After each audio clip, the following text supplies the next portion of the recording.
Slavery Remembrance Day here in Liverpool. And what we're here to watch is the slavery libation that is going on today here at Pier Master's Grass. And I mean, we got some drummers behind us and a lot of activities happening down here in Liverpool today. But mainly this is about why should we remember slavery? And what's important for our young people actually to remember about such an event, a horrible period in our history. And what are we celebrating? Are we celebrating the act? Or are we celebrating the pride and the achievement of the African people that seem to have been gone lost in our history? Something that much needed to remember. What we're going to do is we're going to go inside and interview Dr. Richard Benjamin, who's going to take us through a tour of the International Slavery Museum.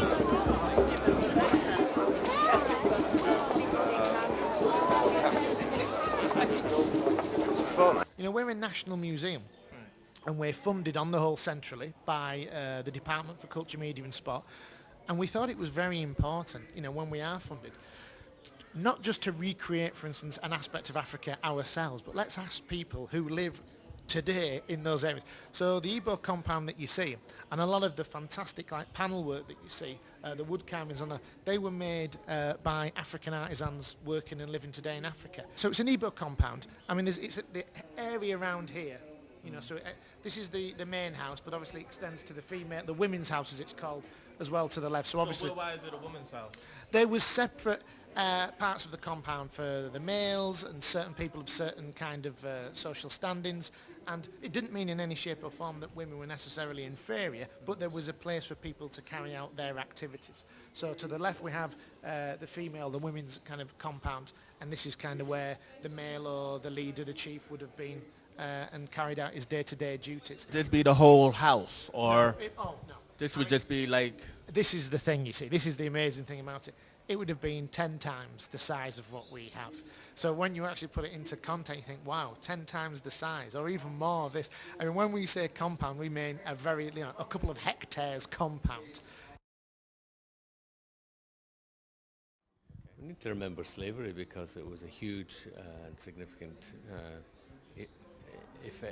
event in human history, a terrible thing. But I mean, it has happened since the dawn of ages, really, and is still alive today. I think that's probably why we need to remember it, because it's not just an historical fact, appalling and frightening enough as it is as a historical fact. It's a current reality. Sort of like the wars, really, like the Great War and like the Second World War. If we don't talk about it and if we don't teach children, they're going to forget, and there's so many valuable lessons to learn. I mean, the slave trade was a disgrace. But I mean, Liverpool was built on that. That's where all its wealth came from. And I think that children and young people should remember that and should realise it and see the buildings and see how shipping sort of made its money. And it shouldn't be forgotten, because it's still going on, slavery today, and oppression, and people are just used and abused. And I think we must remember and we must learn by those. When someone was enslaved in West Africa, it would be an 8 to 10 week passage to the Americas, and that could be either North America, Cuba, the Caribbean, you know, Barbados, Jamaica. It could be the Guyanas, so for instance, British Guyana. So a number of countries within the Americas.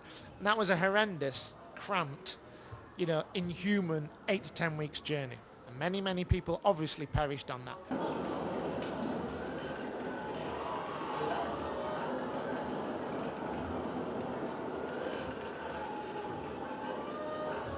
Nothing about what happened during the Middle Passage and what happened when slaves were put to work in chains in plantations under hard labor.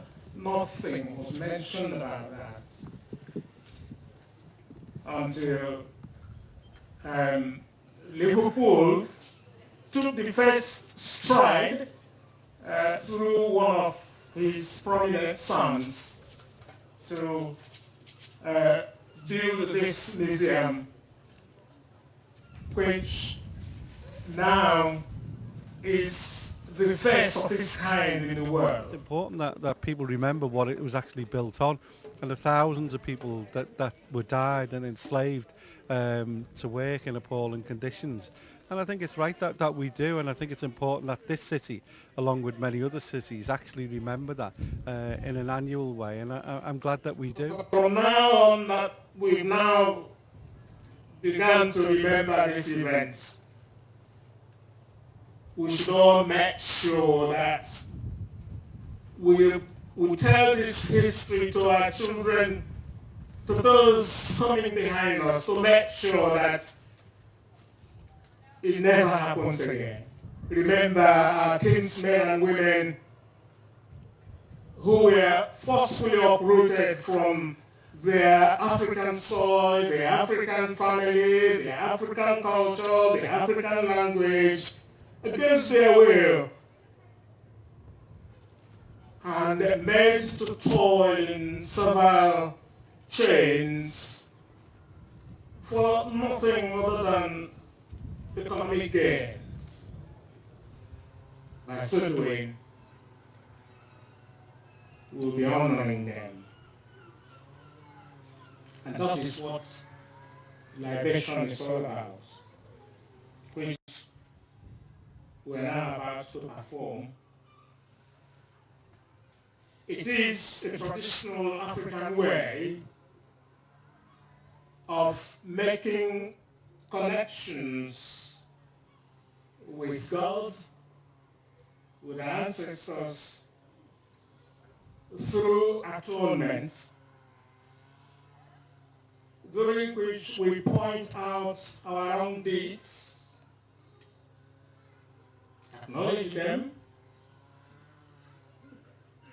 and promise to make amends, and finally ask for forgiveness. And during the slave trade, again, the leaders of this country, and in fact, the royalty supported it, gave their blessings. So it's important that when you are doing libation, the leaders know the significance of it and take part in it. Because at the end of the day, they're the people who are going to make the decision, and we will appeal to them to cast their mind back and remember.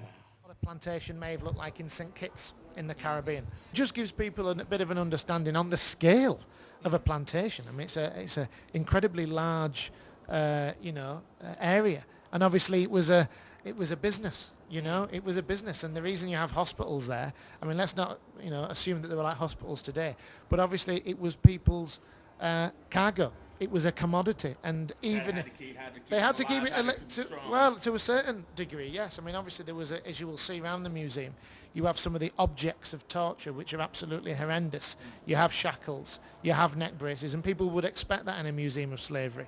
But what we do here is just try to put it into some context, and in one sense it does make it all the more awful and horrendous. This exhibit display is called The Fight for Freedom and Equality Wall. So everything you've just said then is kind of like included in this wall. So it's 400 years of rebellion, resistance, starts with some of the Maroon uprising in the mid-16th century. You've got the civil rights movement, you've got the Haitian Revolution with Toussaint Louverture speaking now, and it ends in 2001 with anti-racism convention in Durban in South Africa. On the 22nd of August, I think 1789, there was a slavery revolt in Haiti that was successful. The only really successful slavery revolt, and hence August 23rd has been set aside by the United Nations as Slavery Remembrance Day. I mean, I didn't even know about this revolt that you're mentioning. So do you think that's important that young people remember the positive aspects of the descendants of slavery? Well, we've completed a project worth over £50,000 for the heritage lottery called The Sounds of Slavery, where I'm just giving you an example, where we researched the music from the slavery period, and I can hear from your accent that you are from the US. That's me. And people have taken it for granted because a lot of the popular songs we sing are related back to those cotton fields in the US. The Negro spirituals. Yeah, the Negro spirituals. That is one aspect. There are so many areas I think that young people should learn about. Like I was telling someone, cracking a joke, I says, now people need visas to get into England, come into Europe, and travel around the world. When the Europeans first came to Africa, they didn't take any visas to come there. So what we're having now is just a reversal of that trend. So it's good for young people to learn that we all need each other. If you say the poorer countries need the richer countries, or the industrialized countries need the agricultural countries, everybody needs each other.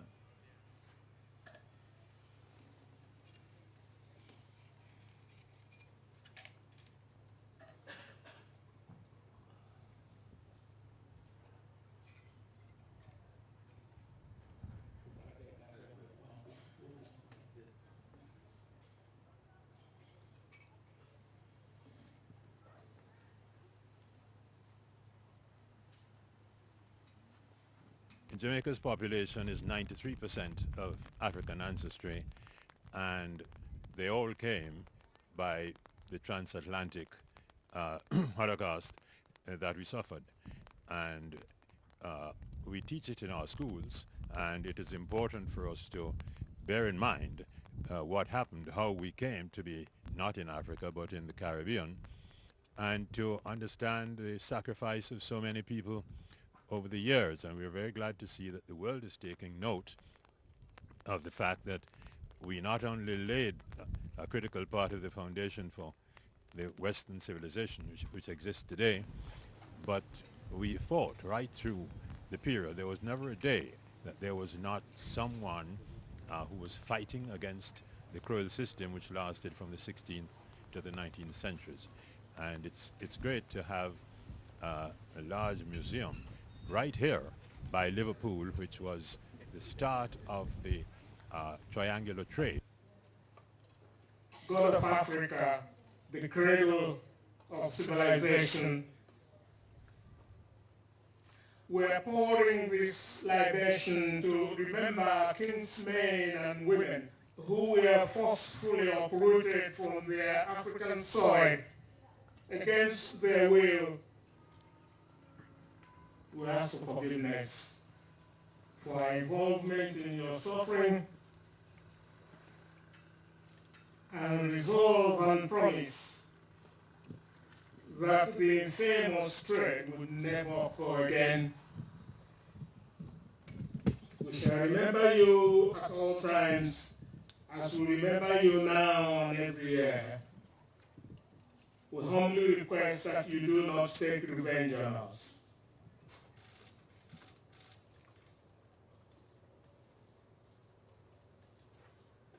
Today,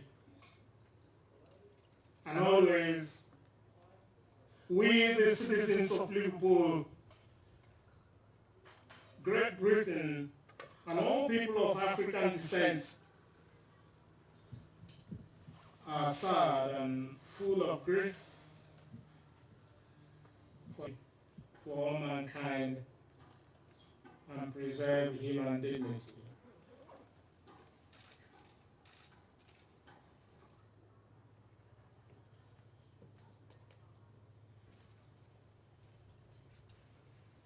Africans were their own liberators, and without them fighting for liberation, that awareness wouldn't have been created.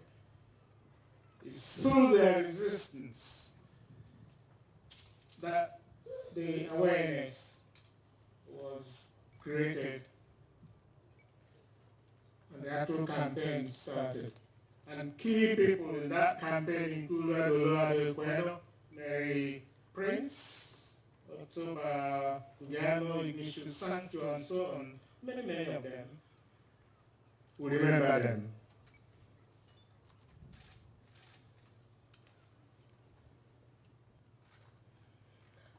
Again, we are not going to forget outstanding Englishmen, probably women too, who campaigned for their abolition. We have to acknowledge and honor their bravery, such brave people as William Wilberforce, Thomas Clarkson, Gravin Sharp, many others. May we remember them. So let us ask for the end of all modern-day slavery, conflicts, oppression, and acts of terror in the world today.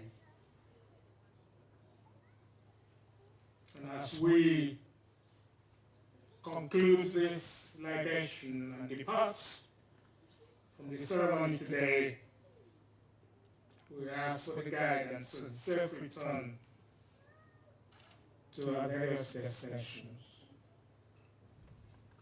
All right, so I'm standing here with the Lord Mayor of Liverpool, and pretty much we've been asking people on today, Slavery Remembrance Day, you know, kind of like, why should we remember slavery? I mean, we know it's a horrific event, but what is the importance of remembering slavery and for our children to remember slavery? Well, first of all, so that we never forget. Secondly, it is our history, and you can't deny your history. Liverpool, as you were all aware, made a very public apology and statement of the role that this city played in the slavery trade. I think it's a responsibility for us, for our children's future. And whilst it's a very serious day, I also think it's a day to remember those slaves who actually fought against slavery and honour their memories. So that's why we should be celebrating. It's very important.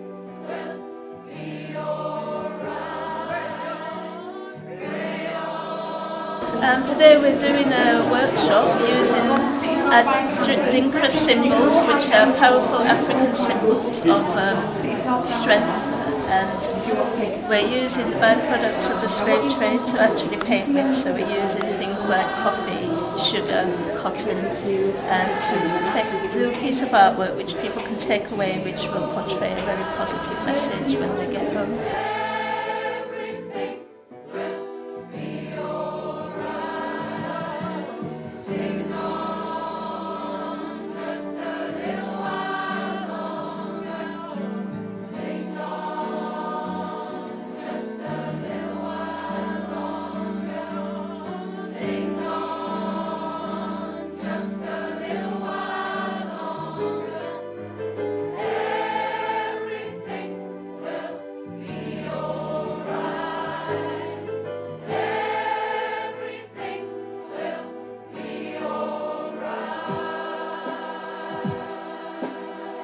I'm standing here with one of the elders from the world, actually, right? What you feel about Slavery Remembrance Day? Well, I think Slavery Remembrance Day is a very important day.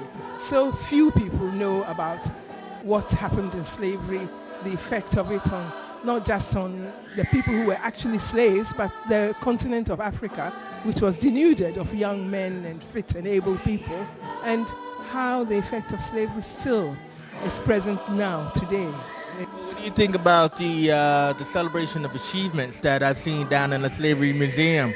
You know, like instead of just recognizing the connotation of slavery, recognizing the positive achievements of the people who came out of it, descendants who came out of slavery. Well, that again is another very important thing. We don't acknowledge, we don't know what people are, because a lot of the information is hidden inside archives and things. There are many, many people who are descended from the slaves who are doing amazing, we don't know. Their name is of African descent. but they're doing all sorts of space projects, medical science, businesses, everywhere and all over the world, not just in one place, but all over the world.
Can you tell me what's important about remembering slavery? I mean, that's the question that we're asking everybody today. I mean, like, why should we remember slavery?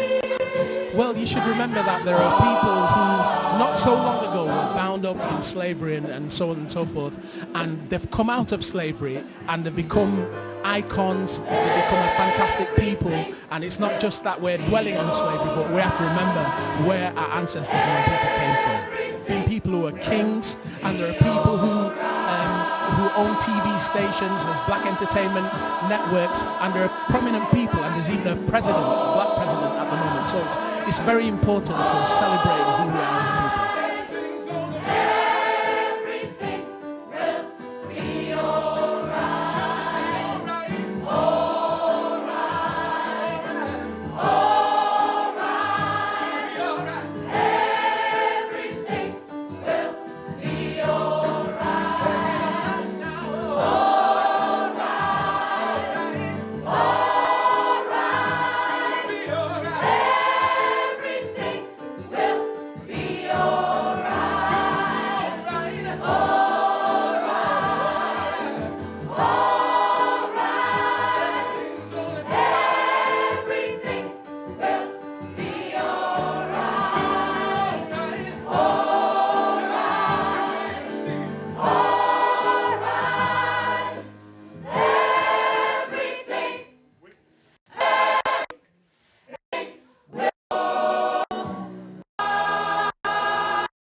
Many of you have heard about, as Cheryl's just said, profits of the slave trade, how it impacted on the city's wealth and infrastructure, and how many of the present buildings and streets and things are integrally associated with the slave trade.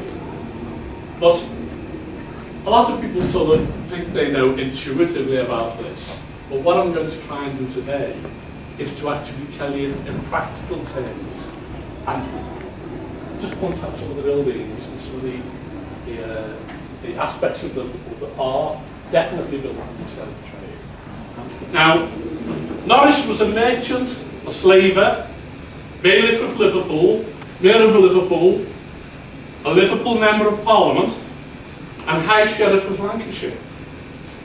30,000 is a lot of men to hold down.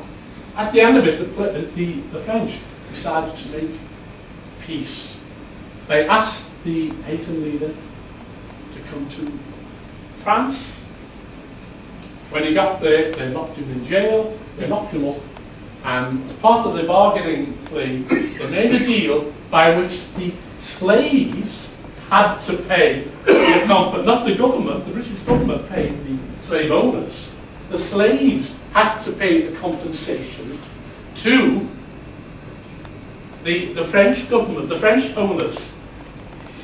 The Haitians had been paying that till the mid-20th century, only decades ago. All their wealth, everything they ever earned, all their taxes went to pay the wealthy French people up to that time, up to only half a century ago. And you wonder why Haiti is poor and undeveloped. They were worse off than the British slaves in many respects. Along there, and you'll see in the Slavery Museum, and you'll see a picture, a photograph taken in the 1920s. And it's a picture of a wealthy, British owner of family.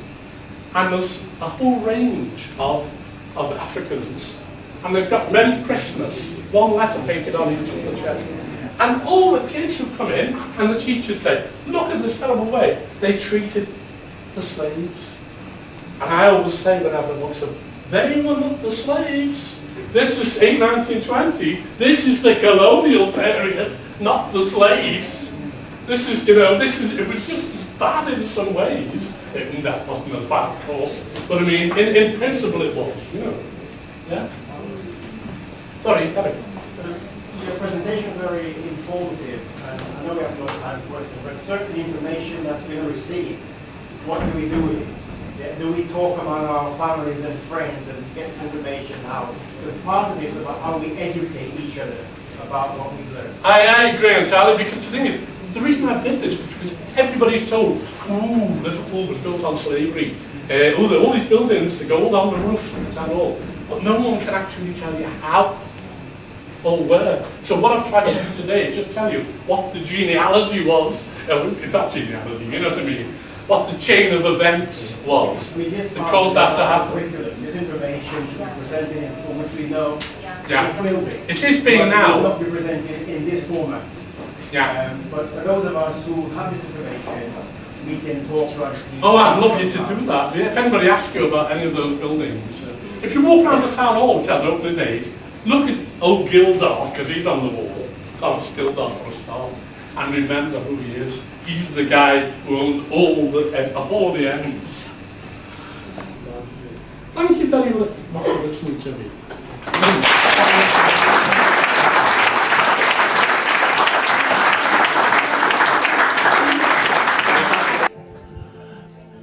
Wow, okay, that was really a powerful lecture that we just heard from Dr. Ray Costello, local historian, and again, a world wealth of information. I mean, I've been here in Liverpool for like about 10 years now, and I've always been fascinated by the history of Liverpool, and now it's finally I've been able to experience here with this one day, not just the rich history, but also the information that was very enlightening to me. Not just like learning about slavery because I always thought I knew it, but it was also about learning the truth behind it and what it was for, why it started, who were involved. And as an American, it's like my only frame of reference was roots. So it was really good to an event like this here at the International Slavery Museum and learn a lot of interesting facts, and definitely it's well worth coming back to the museum and with my family and continuing that sense of discovery. And I hope you felt that you've also seen some very powerful information, very enlightening experiences, and come to the museum, I guess is all I can say. Thank you very much.